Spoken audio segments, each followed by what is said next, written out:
बिस्मिल्लाहिर्रहमानिर्रहीम। अस्सलाम वालेकुम। एक नई वीडियो के साथ कमर मेकन आपसे मुखातिब हूँ। इस वक्त उज़्मा ख़ानम और अलीमा ख़ानम जो कि इमरान ख़ान की बहनें हैं, उनकी जो आज पेशी थी वो अभी से थोड़ी देर कबल हुई और उसमें उनको जुडिशल कर दिया गया। उनकी जो मज़ीद जिस्मानी रिमांड की इस्तदा थी वो मुस्तरद कर दी गई है। इंतहाई शर्मनाक तरीके से उनकी दोबारा से 15 दिन का जो जिस्मानी रिमांड है वो मांगा गया। और जब उनसे पूछा गया पुलिस से अदालत ने पूछा कि आपको जिस्मानी रिमांड मज़ीद क्यों चाहिए, तो उन्होंने कहा कि जी बारूद बरामद करना है। 2-3 निहत्ती ख़वातीन डी चौक के पास खड़ी थी और वो एक पुरअमन एहतजाज का हिस्सा उस वक़्त थी और उनको उठा लिया गया। उनको उठाकर जो है दहशतगर्दी के मुकदमात उनके ऊपर दर्ज कर दिए गए और उसके बाद फिर 1 रोज़ 2 रोज़ के जिस्मानी रिमांड 2 से 3 दफ़ा हो चुके और आज फिर 15 दिन का जिस्मानी रिमांड जो है वो मांगा गया। लाउड स्पीकर जो कहीं वहाँ पर जो है वो नहीं था, उसको बरामद करने की बातें होती रही और कहा गया कि बारूद बरामद करना है। मतलब इतना भोंडा और इतना शर्मनाक काम कोई कैसे कर सकता है, ये बड़ा इंतहाई अफसोसनाक है। सबसे पहले तो आज की अहम तरीन डेवलपमेंट ये थी। उसके बाद अब आते हैं मेन वीडियो की तरफ। आज बहुत पूरे मुल्क के अंदर इस वक्त बातें हो रही हैं कि काजी फ़ाइज़ ईसा साहब ने इशाइया लेने से इनकार क्यों किया है। उसकी जो वजूहात हैं वो अब सामने आना शुरू हो गई हैं। अब कुछ लोग ये कह रहे हैं कि क्योंकि इशाइये के अंदर और मुख्तलिफ़ किस्म के लोग आते हैं, जजेस की फ़ैमिलीज़ आती हैं, जजेस आते हैं और बहुत सारे लोग उस वक़्त उस डिनर के ऊपर वहाँ पर मौजूद होते हैं, तो इसलिए काजी फ़ाइज़ ईसा साहब जो है वो किसी को फेस ही नहीं करना चाहते, या वो फिर नहीं चाहते कि कोई ऐसा वाक़या हो जिससे उन जाते जाते उनके ऊपर मज़ीद कोई किसी किस्म की तनकीद हो या उनके लिए बायस बेइज़्ज़ती जो है वो कोई चीज़ बने। तो बहरहाल काजी साहब अपने फ़ैसलों की वजह से फेस तो चीज़ें ज़ाहिर है करनी पड़ती हैं, ये तो बड़ा अफसोसनाक है। लेकिन इससे भी पहले मैं हैरान इस बात पर हूँ, सोचने वाली जो ये बात है कि काजी फ़ाइज़ ईसा साहब के जाने का वक्त तो तय हो गया। ये तय हो गया कि उनको इशाइया भी दिया जा रहा है, ये तय हो गया कि मेहमानों की लिस्ट भी जारी की जा रही है, ये भी तय हो गया कि वो 25 अक्टूबर उनका आखिरी दिन होगा और इशाइये के बाद वो अपने ओहदे से जो है वो सबकदोश हो जाएंगे। लेकिन सवाल अब ये है कि ये इशाइया जिसको लेने से काजी फ़ाइज़ ईसा साहब ने इनकार किया, ये दे कौन रहा था। अमूमन असूल ये है, तरीक़ाकार ये है कि जो भी चीफ़ जस्टिस रिटायर्ड हो रहा होता है उसकी जगह पर नए आने वाले चीफ़ जस्टिस जो हैं वो जाने वाले को, यानी आने वाला जाने वाले को इशाइया देता है और उससे काजी फ़ाइज़ ईसा साहब ने इनकार कर दिया। लेकिन क्या जस्टिस मंसूर अली शाह ये इशाइया देने जा रहे थे?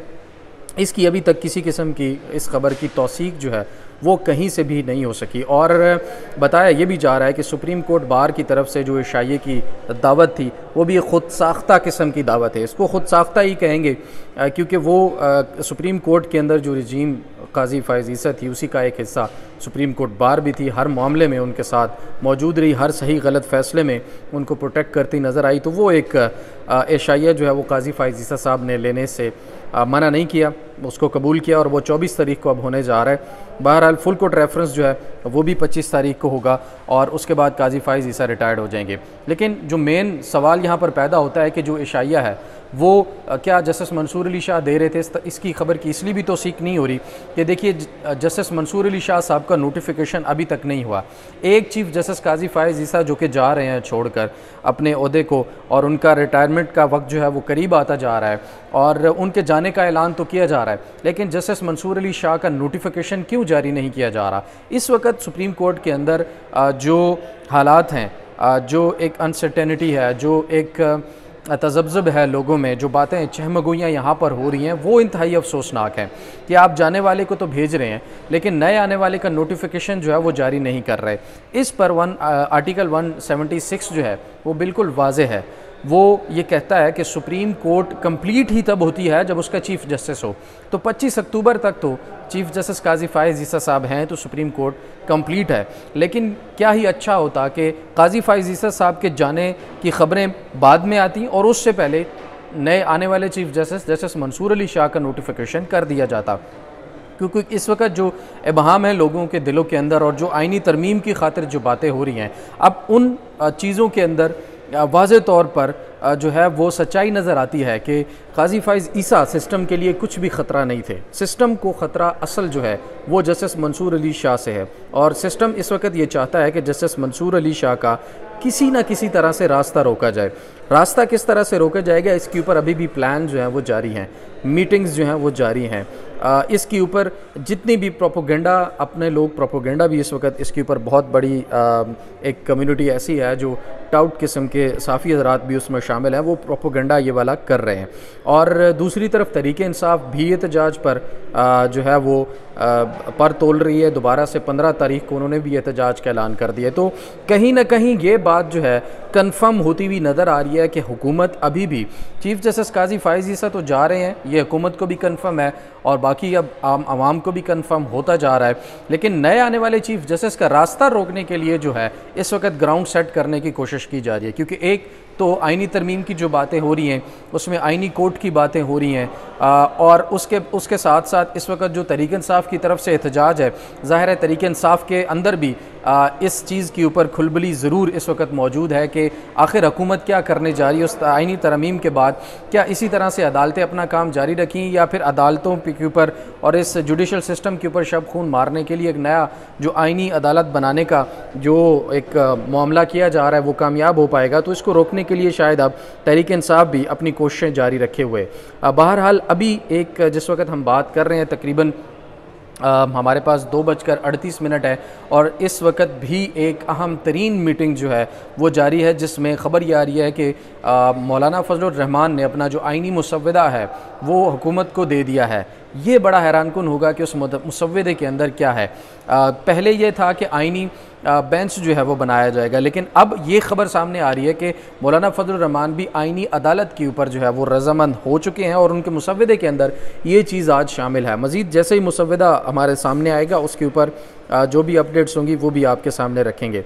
लेकिन अब इसी चीज़ को अगर हम लिंक करें चीफ़ जस्टिस काजी फ़ाइज़ ईसा के जाने से, तो चहमगोइयाँ ये भी हो रही हैं कि चीफ़ जस्टिस काजी फ़ाइज़ ईसा यहाँ से तो चले जाएंगे, लेकिन हो सकता है कि फिर बाद में जो आइनी अदालत बनाई जाएगी, गुमान ये किया जा रहा है और ये इस वक्त कैलकुलेशंस जो हैं वो की जा रही हैं कि क्या वो बाद में आइनी तरमीम के सरबराह के तौर पर वापस आ सकते हैं या नहीं। लेकिन इस मामले पर मुझे कुछ सदाकत ज़ाती तौर पर नज़र नहीं आती, क्योंकि चीफ़ जस्टिस काजी फ़ाइज़ ईसा सुप्रीम कोर्ट से एज़ चीफ़ जस्टिस रिटायर्ड होने के बाद किसी भी दूसरे इदारे के सरबराह के तौर पर नहीं आएंगे। ये ज़राए भी यही कंफर्म कर रहे हैं और मेरी कैलकुलेशन भी यही कहती हैं कि चीफ़ जस्टिस काजी फ़ाइज़ ईसा किसी किस्म के सरबराह किसी और आइनी इदारे के यानी आइनी अदालत के वो नहीं आएंगे। अब ये मामला है कि जस्टिस मंसूर अली शाह का नोटिफिकेशन जैसे ही कंफर्म होगा, उनका नोटिफिकेशन जारी कर दिया जाएगा, उसके बाद मज़ीद हालात जो हैं वो बेहतर तरीके से सामने आ सकेंगे, क्योंकि उस वक्त तक केओस रहेगा, उस वक्त तक सवालात जन्म लेते रहेंगे कि काजी फ़ाइज़ ईसा के जाने का वक्त तय होगा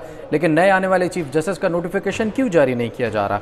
तो ये एक प्रेशर भी हो सकता है, ये एक ऐसी टैक्टिक भी हो सकती है जिससे ज़ाहिर है कि एक केओस की कैफियत बना कर रखी जाए और उसी से ये निज़ाम फ़ायदा उठाता है। आपने देखा होगा, अगर हम थोड़ा पीछे जाएँ, 9 अप्रैल को जो इमरान ख़ान को जब उतारा गया तो उसके बाद आज की डेट तक अगर आप पिछले सारे अरसे के हालात को मद्देनज़र रखें तो एक दिन भी ऐसा नहीं गुजरा जिस दिन ये पता हो कि हाँ भाई कल क्या होगा, परसों क्या होगा, उसके लिए प्लानिंग क्या है और आगे मामला या मुल्क या हुकूमत या सिस्टम को किस तरह से चलाना है।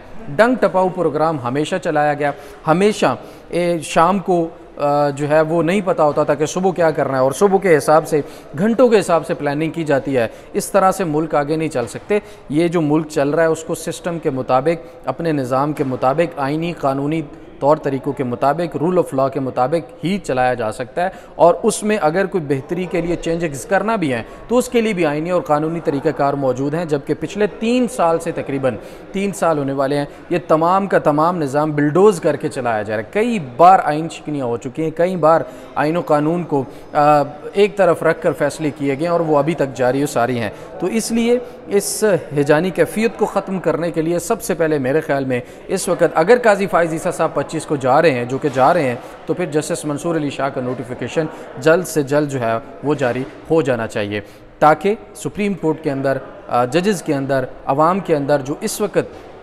बेचैनी है उसको ख़त्म किया जा सके और एक सिमत जो है वो वाज़े की जा सके कि आगे क्या होगा।